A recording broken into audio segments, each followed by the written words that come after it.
When I was a kid, Disneyland was more than a place.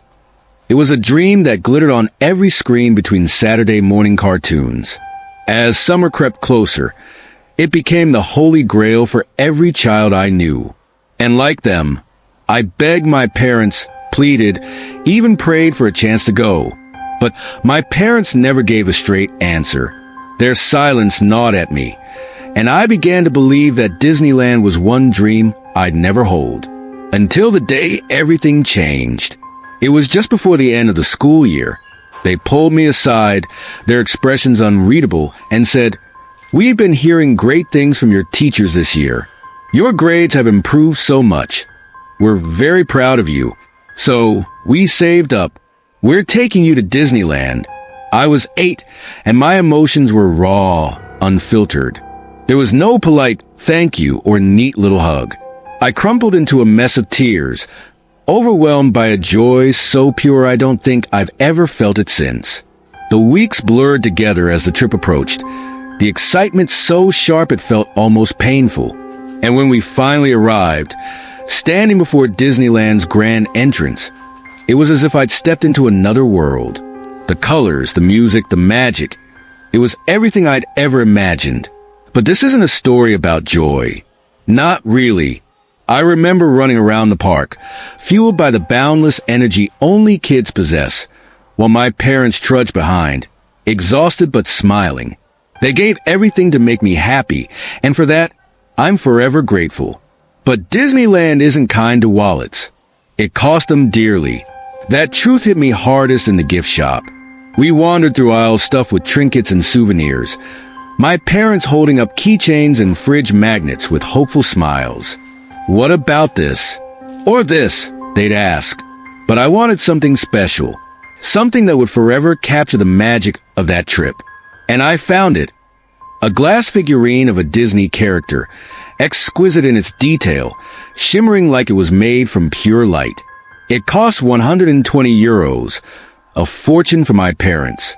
They said no, again and again, gently at first, then firmly as I pleaded, my voice rising with frustration. And then I snapped. I was the worst version of myself, crying, shouting, making a scene. I can still see the embarrassment etched into their faces, the heavy silence as we left the shop empty-handed. But I wasn't done. That evening, while they rested, I slipped away and returned to the gift shop. My small frame let me duck behind the shelves unseen. I found the figurine and with trembling hands, I slid it into my Mickey Mouse hat. The shopkeeper was busy with a customer. No one else seemed to notice me. My heart pounded as I stepped toward the door, each step feeling heavier, louder. And then I saw it, far beyond the shop's threshold. Perched high on a wall was a mask, a blank, white face with hollow, staring eyes. It wasn't there before. It was watching me. I froze, the figurine suddenly cold and heavy in my hands. I couldn't move, couldn't breathe, as the mask seemed to tilt ever so slightly, as if acknowledging me. And then I heard it, a voice low and distant, but unmistakable. "Put it back?" The air around me felt wrong, thick and suffocating. My legs trembled as I turned and clumsily shoved the figurine back onto the shelf, its delicate surface clinking faintly against the glass. When I finally stumbled out of the shop, the mask was gone. But something about the park felt different, darker. I never told my parents what happened. The rest of the trip passed in a haze, the once magical place now shadowed by something I couldn't explain. To this day, I can't shake the feeling that Disneyland saw what I did. And maybe, just maybe, it's still watching. At first, I convinced myself the man outside the shop hadn't actually seen me. He couldn't have, right? The visibility was awful, and surely he was just standing there to attract customers or thank those leaving. When I walked past him, he turned his head ever so slightly, but I told myself it was nothing, a coincidence. I returned to my parents, my heart pounding, and neither they nor anyone else seemed to notice anything strange. From there, my memory blurs. I went back to being a kid, gloating about Disneyland at school to the kids who hadn't gone, swapping stories with those who had. Looking back, it's ridiculous how much it mattered back then. But even as I laugh with my friends, something about that moment, the man, the mask, the figurine, stuck with me. It wasn't until weeks later that I noticed strange things. It started small. During recess, I'd be playing in the schoolyard when, out of the corner of my eye, I thought I saw a thin black arm, too long, too smooth, slip behind a distant tree. The hand wore a large white glove, like a cartoon come to life. I told myself it was nothing, probably a pigeon flitting past, or a trick of the light in the shadows. But the sightings became harder to dismiss. I began catching glimpses of two black domes, perfectly round, peeking over walls or fences before vanishing. Once, I dashed toward one of these spots, determined to prove it was all in my head. But when I got there, nothing was there, no hiding place, no tracks. Just emptiness. Over time, I pieced together a horrifying realization. Whatever it was, it looked like Mickey Mouse. Not the cheerful cartoon, but something twisted and wrong. The worst encounter happened late one night. I was in bed, trying to fall asleep, when a strange sensation crept over me. The kind that makes your skin prickle and your chest tighten. I turned my head toward the window, almost casually, and froze. There it was, the top half of its face. Those iconic ears and its lifeless, hollow eyes stared at me through the glass. For a moment, I couldn't move, couldn't breathe. Then the panic set in. I screamed, cried, and thrashed around, desperate to get anyone to help. My parents burst into the room, frantic, demanding to know what was wrong. All I could do was point to the window. They turned to look, but by then it was gone. Nothing but the night stared back at us. That incident marked the end of my love for Disney. I couldn't even be near anything remotely related to it. Toys, movies, even the sound of the theme song made my stomach churn. I begged my parents to get rid of anything Disney I owned, and they reluctantly obliged. It didn't erase the fear, but it dulled it enough to let me function. Over time, the paranoia faded. Never completely gone, but buried enough that I could almost live normally. The sightings stopped, or at least became so fleeting I could ignore them. I began to believe I might actually move on. Until high school, my best friend's birthday was coming up, and the invitation sent a chill down my spine. He wanted to celebrate with a Disney-themed party. Disney still had a grip on the world, even as we grew older and moved past childhood obsessions. When my best friend announced he wanted to celebrate his birthday with a trip to Disneyland, I felt my stomach drop. He was one of those kids with parents who could afford big, elaborate gestures, and he decided to bring two friends along. I tried everything to decline, but he wouldn't take no for an answer. I begged my parents to pull me out, but they mistook my resistance for pre-flight jitters. Before I knew it, I was boarding a plane to my worst nightmare. The group was small, my best friend, one of his friends, his parents, and me. At first, everything seemed normal. We arrived, checked in, and hit the park, agreeing to split up for a while before regrouping later. I wandered aimlessly, doing my best to avoid the mascots. Years hadn't dulled my unease around them. I kept my head low, telling myself they were just actors in costumes, but every time I passed one, I could feel their gaze. It wasn't my imagination, no matter what they were doing. Selling merchandise, interacting with kids, or posing for photos, they would stop the moment I walked by. Their oversized heads turned slowly, their lifeless, plastic eyes locking onto me. Cold, empty, unrelenting. By the time night fell, my nerves were shot. I locked my door, pulled my blanket tight around me, and tried to will myself to sleep.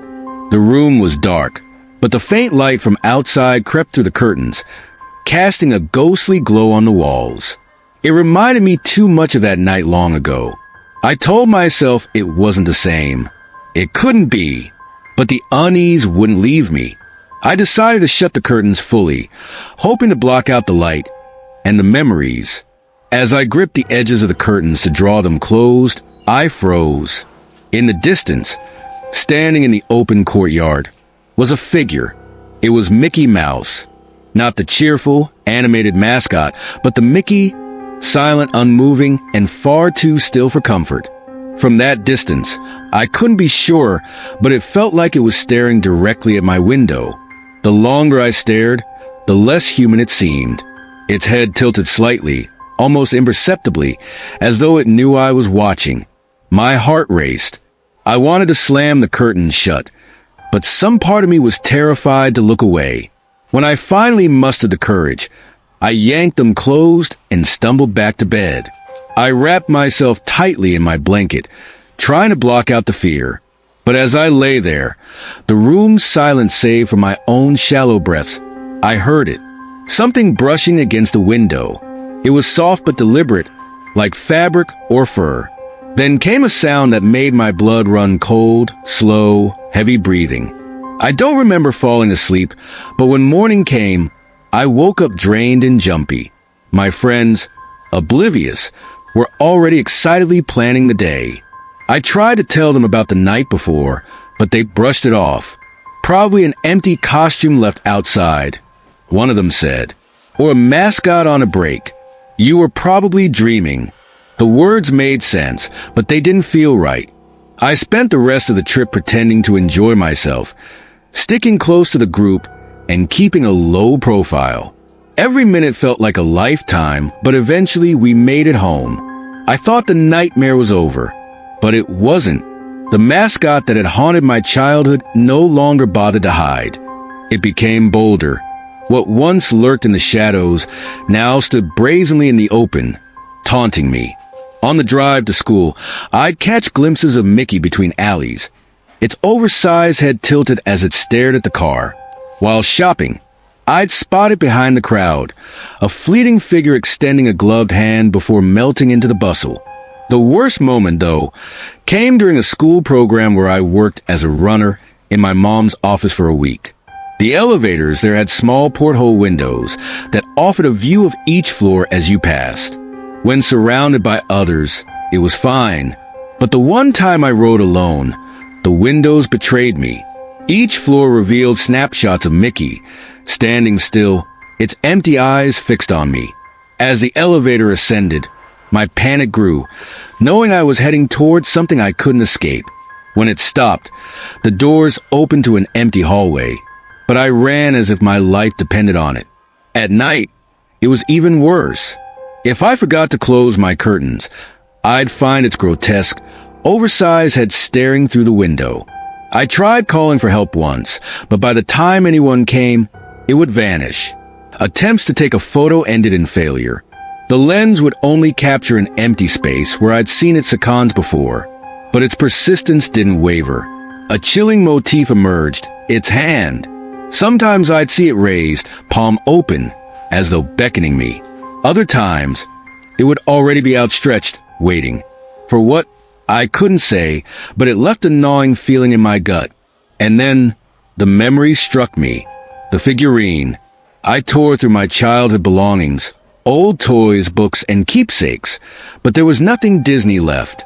I'd purged them all as a child, too terrified to keep even the smallest reminder. The figurine was gone, likely discarded years ago. Desperation took over.